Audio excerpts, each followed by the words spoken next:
ಹೀಗಾಗಿ ಮೊದಲೇನಾಗ್ತಿತ್ತು, ಅಟ್ಲೀಸ್ಟ್ ಗೌರ್ಮೆಂಟಿಂದ ಟೀಚರ್ಗಳು ಪಿ ಬರೆದು ಇದು ಪೇಮೆಂಟ್ ಬರ್ತಿತ್ತು.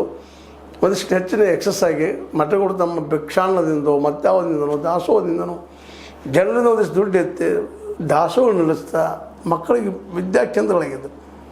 ಹೈಯರ್ ಎಜುಕೇಷನ್ಗೆ ಸಾಧ್ಯ ಇಲ್ಲ. ಮತ್ತು ಬೇರೆ ಹೈಯರ್ ಎಜುಕೇಷನ್ ದುಡ್ಡು ಖರ್ಚು ಇರ್ತದೆ, ಯಾಕಂದ್ರೆ ಅದರದ್ದೇ ಆದ ಖರ್ಚು ವೆಚ್ಚ ಇರ್ತಾವೆ.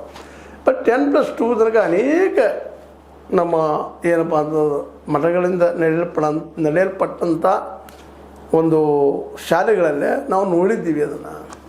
ಆದರೆ ಈಗ ಅದು ಯಾಕೆ ಉಳಿತಾ ಇಲ್ಲ. ಮತ್ತು ವಚನಾನಂದ ಶ್ರೀ ಅವರಿಗೆ ಮತ್ತು ನಾವು ಇಲ್ಲಿ ಇನ್ನೊಂದು ಮಾತು ಸೂಕ್ಷ್ಮ ಹೇಳಬೇಕಾಗಿದ್ದು, ಗಂಡು ಮಕ್ಕಳಿಂದ ಕಾಲು ಉಳಿಸ್ಕೊಳ್ಳೋದು ಮಾಡೋದು. ಸ್ವಾಮೀಜಿ ಅಂದ್ಕೊಳ್ಳೋದು ಸ್ವಲ್ಪ ಗೌರವ ಇರ್ತದೆ. ಅವ್ರ ಮೈ ನುಗ್ಸ್ತದಪ್ಪ, ಒಂದಿಷ್ಟು ನಾವು ಕಾಲು ಹೊತ್ತಪ್ಪ, ತೆಲಿಗೆ ಒಂದಿಷ್ಟು ಎಣ್ಣೆ ಹಚ್ಚಪ್ಪ ಅನ್ನುವಂಥವು ಭಾಳಷ್ಟು ಮಠಗಳಲ್ಲಿ ನಾವು ನೋಡಿದ್ದೀವಿ. ಆದರೆ ಅದರಲ್ಲಿ ಯಾವುದೇ ಕಾಮಭಾವ ಇರ್ತಿತ್ತು ಅನ್ನೋದು ನಮ್ಗೆ ಅನ್ನಿಸ್ತಾ ಇಲ್ಲ. ಇರ್ಬೋದಿಲ್ಲ ಅಂತಲ್ಲ, ಎಲ್ಲೋ ಏನೋ ಅಕಲ್ಪ. ಇನ್ನು ಹೆಣ್ಮಕ್ಳಿದ್ರೆ ಒಂದು ಏನೋ ಹೌದು ಆರೋಪ ಮಾಡೋಕ್ಕೆ ಸಾಧ್ಯ. ಇಲ್ಲಿ ಗಂಡು ಹುಡುಗರು ಮಾಡ್ತಾಯಿದ್ರು, ಅದರಲ್ಲೂ ಒಂದು ಅತ್ಯಾಚಾರ ಅದು ಇದು ಏನೋ ದೌರ್ಜನ್ಯ ನಡೆಸ್ತಾಯಿದ್ರು ಅಂತೇಳಿ ಆರೋಪ ಮಾಡಿದ್ದಾರೆ. ಇದು ಸತ್ಯ ಆಗದೇ ಇರಲಿ ಅಂತ ಕೇಳ್ಕೊಂಡು, ಬಟ್ ಆಗಿತ್ತಂದ್ರೆ ಇಂಥದ್ದು ನಿಜವಾಗಿ ನಡೆದಿತ್ತಂದ್ರೆ ಅದಕ್ಕೆ ಶಿಕ್ಷೆ ಆಗಬೇಕಾಗಿದ್ದಿನ ಅಂದರೆ ಇಲ್ಲಿ ಹೇಳೋದು ಸಹಿತ ಕಷ್ಟ ಆಗ್ತಾಯಿದೆ.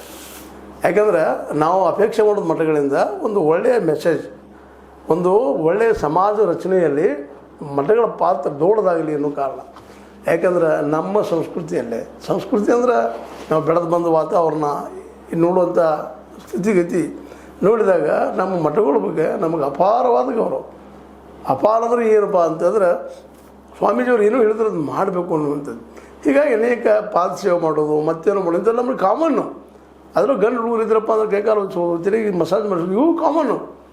ಆದರೆ ಇವತ್ತದೊಂದು ಪೋಕ್ಸೋ ಪ್ರಕರಣ ಆಗ್ತದಪ್ಪ ಅಂದರೆ ಏನು ಅಂತೇಳಿ.